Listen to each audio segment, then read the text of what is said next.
Hi, I'm Lindsay. Lauren Bush-Lauren is the founder and CEO of Feed, a social business whose mission is to create good products that help feed the world. In 2004, Lauren became the honorary student spokesman for the UN World Food Program.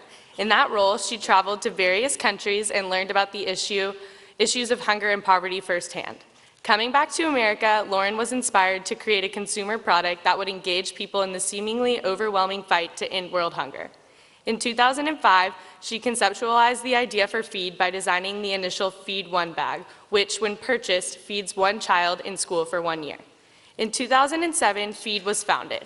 Every product sold has a measurable donation attached to it, and to date, the social business has been able to provide over 87 million meals globally.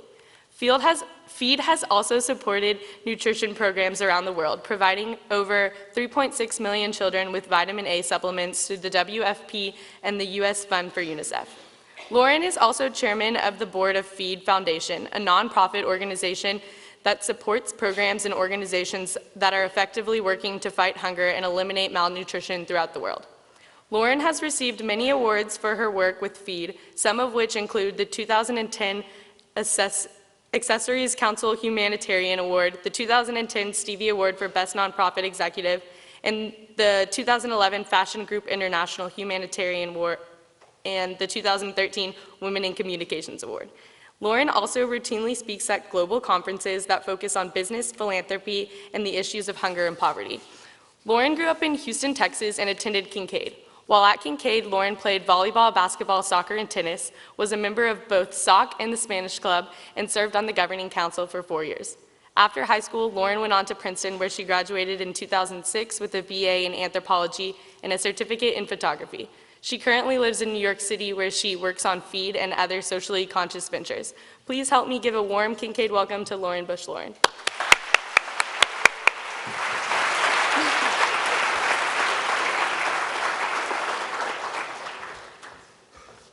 Wow, this is high. So surreal to be back. Thank you, Kincaid, for welcoming me home to my alma mater. Before I start kind of telling you about my journey to starting Feed and growing Feed, I wanted to show you guys a quick video, so cue that up.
Thank you. So essentially, I left Kincaid 11 years ago. I was here from second grade onward after I ventured up north to Princeton. And that's really kind of where my journey began, specifically in the hunger space. I had the amazing, life-changing opportunity, starting as a sophomore in college, to travel around the world with the UN World Food Program. And actually, very honestly, it was an organization I had never even heard of at the time before being introduced to them. They are the largest humanitarian agency in the world. They work in hundreds of the poorest countries around the world, and essentially they're the UN organization. They're kind of called the truck drivers of the UN because they're driving food, delivering food by plane, boat, train, car, to all the most kind of poor, very rural, very hard to reach areas of the world.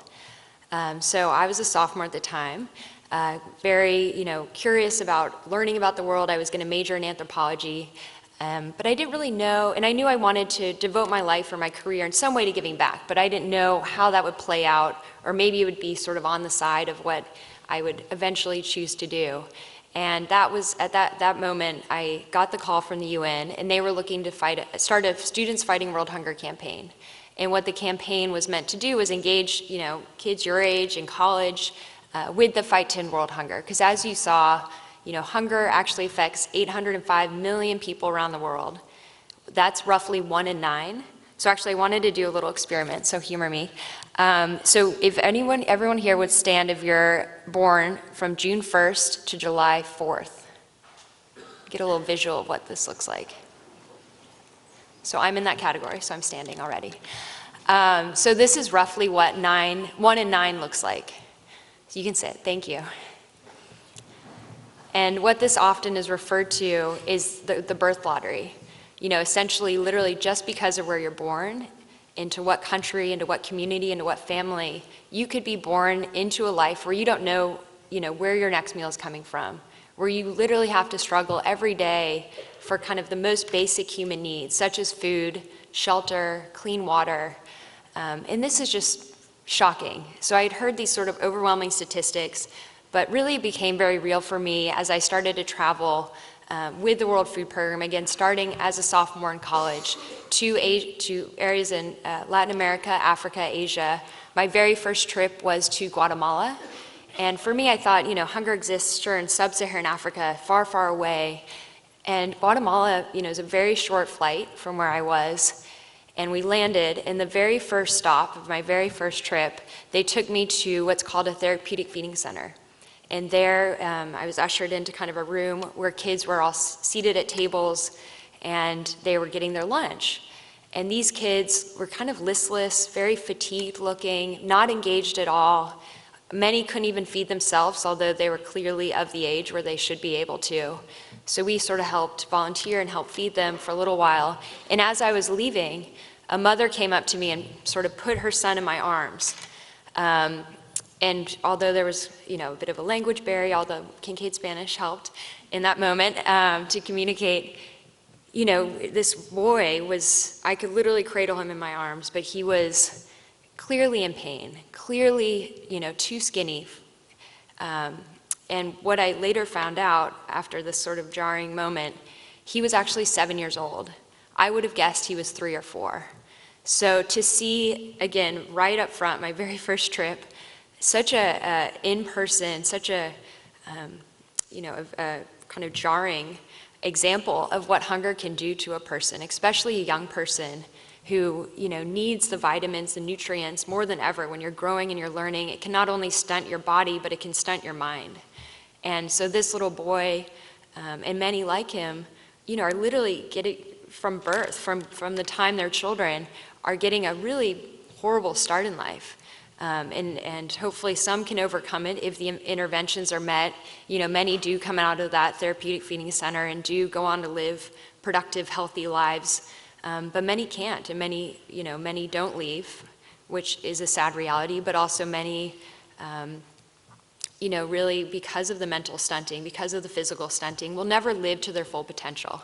So what I saw happening around the world is just this massive disparity in wealth, but more importantly, the sort of disparity in people's ability to live to their full potential. And that's what really kind of puts a dagger in my heart, and should in everyone's really, because it's such a waste, and it's so sad to see, again, just because of where you're born, a product of something you can't control, you're born into a life where, you certainly don't have the many, many blessings and opportunities that we have, being here in Kincaid. So it really was very shocking to me. So on the flip side, on a hopeful note, as you saw in the video, there are many amazing programs out there, many amazing organizations helping. The one that I really saw and really loved firsthand, or participated in firsthand, was school feeding. So children in 63 of the poorest countries around the world are going to school and getting a free school lunch. And what that school lunch looks like, it's generally kind of a big vat of porridge that's nutrient enriched, and often it can be the only meal these children get a day. But what it is, it's not only sort of enough to sustain them, enough to, we've all sat in classes kind of hungry, maybe having skipped lunch. You can't focus. So it's allowing kids also not only to have this meal, but to be able to focus in their studies. And as a result, many, attendance improves tenfold. Kids actually stay in school longer.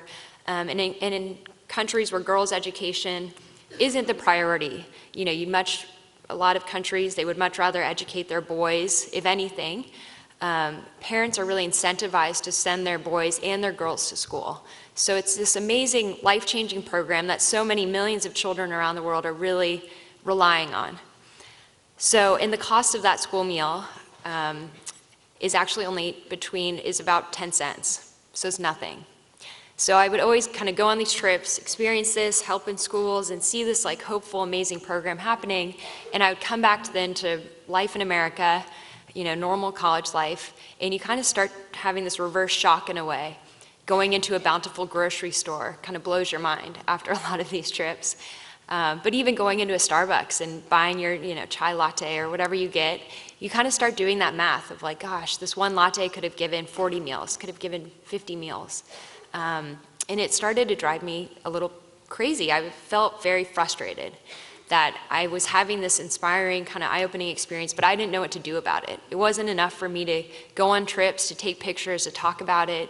I wanted a real, tangible way to engage my peers, because I saw from my, fellow college friends and even my family, they wanted to get involved. They wanted a way to give back, but they just didn't know where to begin, because hunger is one of these things that's so massive, it's so, omnipresent, it's hard to know where to begin. And I thought, school feeding is a great place to begin. There's a tangible metric, it's a wonderful outcome, it encourages not only this, nutritious school lunch, this guaranteed meal a day, but it's really also getting kids an education. So I started from there, and I at the same time was having my own sort of career life crisis of what do I do after college, as you'll experience soon enough. And for me, I really love design. I love the fashion industry. So I was really kind of torn personally between, dedicating my life, becoming a humanitarian aid worker, moving to Burma, delivering food, or moving into New York City and working for a fashion designer. And so as I was contemplating what I saw as two very different life paths, I kind of had this aha moment of the feed bag. Why not design a product, a consumer product that people are proud to carry around, the feed bag. I brought one today, always on me. And for every bag sold, we'll have a tangible number on it that says the impact you're making. So this particular bag, when sold, has a 2, and the 2 literally means it will feed 2 children in school for a year. So we build in a donation into each product we sell. There's always a very clear number, so consumers know exactly where their money's going. It's not a percentage of profits or proceeds that can be often a little vague. I want consumers to really participate in feed and know exactly the difference they're making. So from that first bag design, went on to start selling it first on Amazon.com, later in Whole Foods Market, and it just was this kind of slow, very gradual pickup. And I think, again, consumers were very hungry for products like this, especially consumers of our generation. I'm assuming I'm still y'all's generation, maybe not. Millennials, they're called. Y'all might be below millennials, yikes. Really want to put their consumer dollars to do good. It's really fascinating, I think, as opposed to our parents' generation. We really look to businesses to do good for the world. Whereas, before you really looked to the government or you looked to nonprofit agencies, I think the onus is now kind of shifted onto businesses equally to play their part. And what we've seen is, a lot of great social businesses coming about, and it's wonderful and so exciting for me to kind of have seen and witnessed and been a part of this evolution over the last 8 years, where so many, big established businesses are really looking to incorporate a really authentic give back, meaningful give back, or transparency in their supply chain, et cetera, into the core of their business. But also, more importantly, a lot of young entrepreneurs are starting businesses that really have this kind of core give back and mission. So Feed has gone on. We've shortly after making the first bag, starting to sell it on Amazon, I founded a company called Feed Project. So we're a for-profit social business that happens to give most of our profits away. And then a year later, we founded the Feed Foundation, because all of a sudden people were sort of sending me checks, wanting to give back beyond making a purchase. So we wanted kind of a vehicle to funnel that goodwill as well. So we have both entities. So basically, through partnering over the last 8 years with several brands, from Tory Burch to Tom's to Pottery Barn to The Gap, from Target to Whole Foods to West Elm, and through the sale of many feed bags, bracelets, T-shirts, pie pans, bikes, etc. Mainly bags, though. We've been able to give over 87 million meals to date.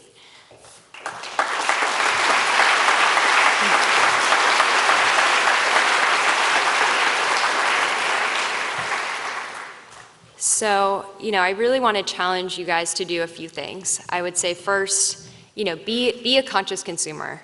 Vote with your dollars. Support brands and companies like Feed and others that are setting out to truly make a difference. There's so many amazing options now, and I would say just be really conscious of what you're spending on and what you're supporting through that.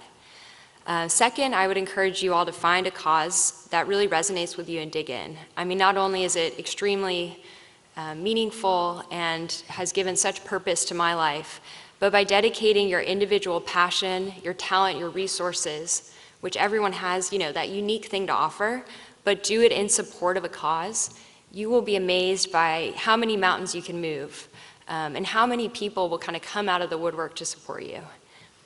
It's really, very surreal for me to be here, obviously, 13 years later.